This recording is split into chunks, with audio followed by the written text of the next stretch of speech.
नमस्कार मित्रांनो, मी अविनाश सोरे मराठी काटा चॅनलवरती पुन्हा एकदा तुमचं स्वागत करतो। एमपीएससी विद्यार्थ्यांसाठी खूप महत्त्वाची खबर आहे। या ठिकाणी याच्या आधीचा व्हिडिओ मी टाकलेला आहे की ई-केवायसी कधी होणार आहे। या ठिकाणी व्हिडिओ हा चॅनलवरती अवेलेबल आहे, तुम्ही चॅनलवरती जाऊन तो बघून घ्या। खूप महत्त्वाचे आहे की ई-केवायसी अजून सुरू झालेली नाहीये, त्याची लिंक कधी येणार आहे ते मी सांगितलेलं आहे। तो व्हिडिओ खूप महत्त्वाचा आहे, या ठिकाणी तो व्हिडिओ पूर्णपणे बघून घ्या, इतरही माहिती आहे त्यामध्ये। तर मित्रांनो, आजचा व्हिडिओ जो आहे याच्यामध्ये आधारला आणि तुमच्या प्रोफाइलला जो नंबर आहे, मोबाईल नंबर, तो वेगवेगळा जर असेल तर काय करायचं या ठिकाणी लक्षात घ्या। ई-केवायसी अजून सुरू झालेली नाहीये, प्रोफाइल जी आहे तुम्ही अपडेट करून घ्या पूर्णपणे या ठिकाणी, आणि स्टेटस जे आहे ते कंप्लीट ठेवा या ठिकाणी। त्यामध्ये बघा, जर तुमच्या प्रोफाइलचा मोबाईल नंबर हा वेगळा असेल आणि या ठिकाणी तुमच्या आधारचा मोबाईल नंबर वेगळा असेल तर तो ओटीपी जो आहे, तो येणारा ओटीपी हा वेगवेगळ्या ठिकाणी जातो। जर तो ओटीपी तुमच्या हातामध्ये नसेल किंवा मोबाईल नंबर तुमच्या हातामध्ये नसेल तर तुमची ई-केवायसी होणार नाही।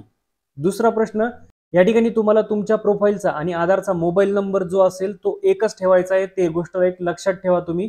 तो कसा करायचा या ठिकाणी मी ते सांगणार आहे।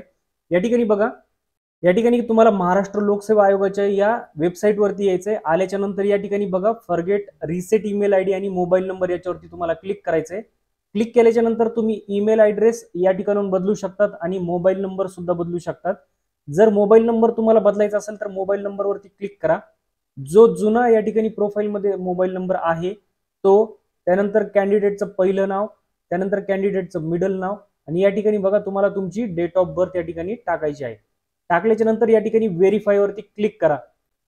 क्लिक केल्याच्या नंतर या ठिकाणी जर या ठिकाणी ओके आणि डन आलं तर समजून घ्या तुमचा मोबाईल नंबर या ठिकाणी व्यवस्थितरित्या बदललेला आहे आणि त्यामध्ये त्यांची प्रोसेस जी आहे ती पूर्ण झालेली आहे। परंतु जर इट्स ऑलरेडी एक्झिस्ट म्हणून असा जर मेसेज आला तर या ठिकाणी समजून घ्या की तुमचा जो नंबर आहे, म्हणजे तुम्ही जो नवीन या ठिकाणी अपडेट करण्याचा प्रयत्न करताय मोबाईल नंबर, त्याच्यावर ऑलरेडी एक अकाउंट बनलेलं आहे एमपीएससीचं।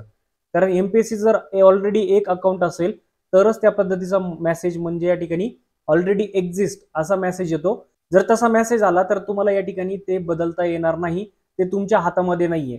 तुम्हाला त्यानंतरची जी प्रोसेस आहे ती काय करायची आहे, या ठिकाणी बघा, बॅक वापस यायचंय तुम्हाला तसा मेसेज आल्याच्या नंतर, आणि लगेच या ठिकाणी एमपीएससी हेल्पलाईन नंबरवरती, इथं मोबाईल नंबर दिलेले आहेत 2, याच्यावरती तुम्हाला कॉल करायचा आहे। कॉल करून त्या ठिकाणी हेल्पलाईन क्रमांकावरती जे कोणी व्यक्ती बोलतात त्यांना या ठिकाणी सांगा की तुमच्या प्रोफाइलला जो मोबाईल नंबर आहे तो बदलायचा आहे तुम्हाला, कारण तो तुमच्या आधारला लिंक नाहीये। ठीक आहे, तर त्या पद्धतीने ते विचारतील की तुम्हाला हाच मोबाईल नंबर ठेवायचा आहे का, ऑलरेडी एक अकाउंट आहे त्याच्यावरती।